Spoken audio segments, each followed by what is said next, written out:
আব্দুর রহমান ইবনে হারিস রাদিয়াল্লাহু তাআলা আনহু হতে বর্ণিত, তিনি বলেন ক্বালা কুন্না ইনদা রাসূলুল্লাহি সাল্লাল্লাহু আলাইহি ওয়াসাল্লাম, তিনি বলছেন, আব্দুর রহমান বলছেন, একদা আমরা রাসূল সাল্লাল্লাহু আলাইহি ওয়াসাল্লামের নিকটে ছিলাম। ফাদাআ বিতুরি ফাগামাসা ইয়াদাহু ফিহি ফাতাওয়াদ্দা, রাসূল সাল্লাল্লাহু আলাইহি ওয়াসাল্লাম আমাকে ডাক দিয়ে বললেন, আব্দুর রহমান ওযুর পানি নিয়ে আসো। আব্দুর রহমান ওযুর পানি নিয়ে আসো। আমি ওযুর পানি নিয়ে তার নিকটে উপস্থিত হলাম। রাসূল সাল্লাল্লাহু আলাইহি ওয়াসাল্লাম তার হাতটিও পাত্রের ভিতরে ডুবিয়ে দিয়ে পানি তুলে ওযু করলেন, অঞ্জলি ভরে পানি নিয়ে। তার মানে বোঝা যাচ্ছে যে পাত্র যদি একটু বড় হয়, ওর ভিতরে হাত ডুবিয়ে দিয়ে পানি নিয়ে ওযু করা যাবে। হাদিস থেকে বোঝা যাচ্ছে। আমরা এখান থেকে একটি মাসআলা বের করতে পারলাম। আল্লাহর নবী বলছেন, আল্লাহর নবী আব্দুর রহমানকে ডাক দিয়ে বললেন, আব্দুর রহমান ওযুর পানি নিয়ে আসো। তিনি একটি বড় পাত্রে ওযুর পানি নিয়ে আসলেন। ওযুর পানি নিয়ে আসার পরে রাসূল সাল্লাল্লাহু আলাইহি ওয়াসাল্লাম পাত্রের মধ্যে হাত ডুবিয়ে দিয়ে অঞ্জলি ভরে ভরে পানি নিয়ে তিনি ওযু করলেন। তারপরেও পানি আছে, কিভাবে বুঝবো? আব্দুর রহমান বলছেন, فَتَتَّبَعْنَهُ فَحَسَوْنَهُ فَلَمَّا فَرَغَ, আমরাও তার অনুসরণ করলাম। আমরাও তার অনুসরণ করলাম।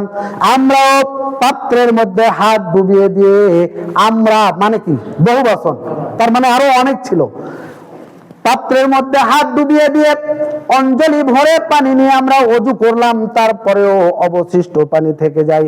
এই পানি ফেলে না দিয়ে এই পানি আমরা কয়েকজনে আমাদের সমস্ত শরীরে মাখিয়ে নিলাম। আমাদের শরীরে পানি মাখিয়ে নিলাম। আল্লাহ রাসূল বলছেন, ক্বালা হামালাকুম আলা মা সানাআতুম, আব্দুর রহমান আমার ওযু করা দেখে আমার অনুসরণে তোমরা ওযু করলে ঠিক আছে, কিন্তু আমি তো ওই পানি আমার শরীরে মাখি নাই। কিন্তু কই অবশিষ্ট পানি তোমরা তোমাদের শরীরে মাখালে কেন? তোমাদের উদ্দেশ্য কি? কিসে তোমাদেরকে এই পানি এই কাজ করতে উৎসাহিত করেছে? কুলনা হুব্বুল্লাহি তাআলা ওয়া রাসূলুহু, আব্দুর রহমান বলছেন, আল্লাহ এবং তার রাসূলের ভালোবাসা আমাদেরকে এই কাজ করতে উৎসাহিত করেছে। আমরা বুঝাতে চাচ্ছি ওযুর পানি মাখিয়ে যে পানিতে রাসূল সাল্লাল্লাহু আলাইহি ওয়াসাল্লাম হাত দিয়েছেন, হাত দিয়ে ওযু করেছেন, ওই পানি আমরাও ওযু করে ওই পানি অবশিষ্ট পানি যাতে পড়ে না যায়, এই পানি আমাদের শরীরে মাখিয়েছি। এই কারণে যে আল্লাহ এবং তার রাসূল বুঝুক যে আমরা তাকে কত ভালোবাসি। বুঝতে পারেননি? ক্বালাত أحببتم أن يحبكم الله ورسوله عز وجل ورسوله, আল্লাহর নবী বলেছেন, আব্দুর রহমান তোমরা যদি চাও আল্লাহ এবং তার রাসূল তোমাদেরকে ভালোবাসুক, তাহলে তোমাদের জীবনে তিনটি কাজ বাস্তবায়িত করো, তিনটি কাজ বাস্তবায়ন করো। এই তিনটি কাজ যদি তোমাদের জীবনে বাস্তবায়িত করতে পারো, তাহলে তোমাদেরকে এমনিতে আল্লাহ এবং তার রাসূল তোমাদেরকে ভালোবাসবেন। ওযুর পানি শরীরে মাখিয়ে বলার প্রয়োজন নেই। সুবহানাল্লাহি ওয়া বিহামদিহি। তার মানে কি, আপনি যদি মুখে বলছি, দেখবেন সমাজের বুকে এবং আমাদের দেশে বিভিন্ন দেশে দেখবেন রাসূলকে খুব ভালোবাসে, রাসূলের শানে অনেক নাত, অনেক গান, অনেক কিতাব, অনেক কিছু তৈরি করেছে। প্রকৃত তারা কি আল্লাহ রাসূলকে ভালোবাসে? তারা কি রাসূলকে ভালোবাসতে গিয়ে, অতিরিক্ত করতে গিয়ে রাসূল সাল্লাল্লাহু আলাইহি ওয়াসাল্লামের শানে তারা বেয়াদবি করছে, ওনাকে অপমান করছে, তাহলে কি তারা মুক্তি পাবে? মুক্তি পাবে না। আমার ভাইরা, আল্লাহর নবী জনাবে মুহাম্মদ রাসূলুল্লাহ সাল্লাল্লাহু আলাইহি ওয়াসাল্লাম বললেন, আব্দুর রহমান তোমরা যদি চাও আল্লাহ এবং তার রাসূল তোমাদেরকে ভালোবাসুক, তাহলে তোমার জীবনে তিনটি কাজ বাস্তবায়ন করো।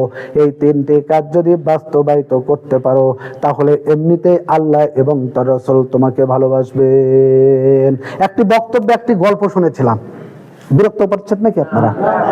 একটি ওয়াজ শুনেছিলাম, আমার স্মরণ আছে, হয়তো ইউটিউবে সার্চ দিলে পাবেন, আমার কথা নয়, ওইখান থেকে উদাহরণস্বরূপ বলছি। একজন ব্যক্তি বিয়ে করেছে, বিয়ে করার পরে স্ত্রীকে নিয়ে এসেছে। স্ত্রী সকালে উঠে স্বামীকে বলছে, স্বামী যত কথাই বলেন সবচাইতে একটি সুন্দর একটি কথা, সেটা আমি কিন্তু আপনাকে খুব ভালোবাসি। এখন স্ত্রী যদি বলে স্বামীকে যে স্বামী আমি কিন্তু আপনাকে ভালোবাসি, তাহলে ওই স্বামী খুশি হবে কিনা? খাবার দিচ্ছে, তারপরে বলছে স্বামী আপনি খান আর আমার একটি কথা শুনেন, আমি কিন্তু আপনাকে ভালোবাসি। পরের দিনে সকালে আবার যখন সকালে ঘুম থেকে উঠলো, আবার বলছে স্বামী কথা কিন্তু স্মরণ রাখবেন, আমি কিন্তু আপনাকে ভালোবাসি। স্বামী তো আনন্দে আত্মহারা, কি রে আমার বউ আজকে আমাকে আই লাভ ইউ বলেছে, আমাকে আজকে ভালোবাসি বলেছে। ও আনন্দে কাজ করছে, করতে করতে পায়ে কুপ লেগেছে, কেটে গিয়েছে।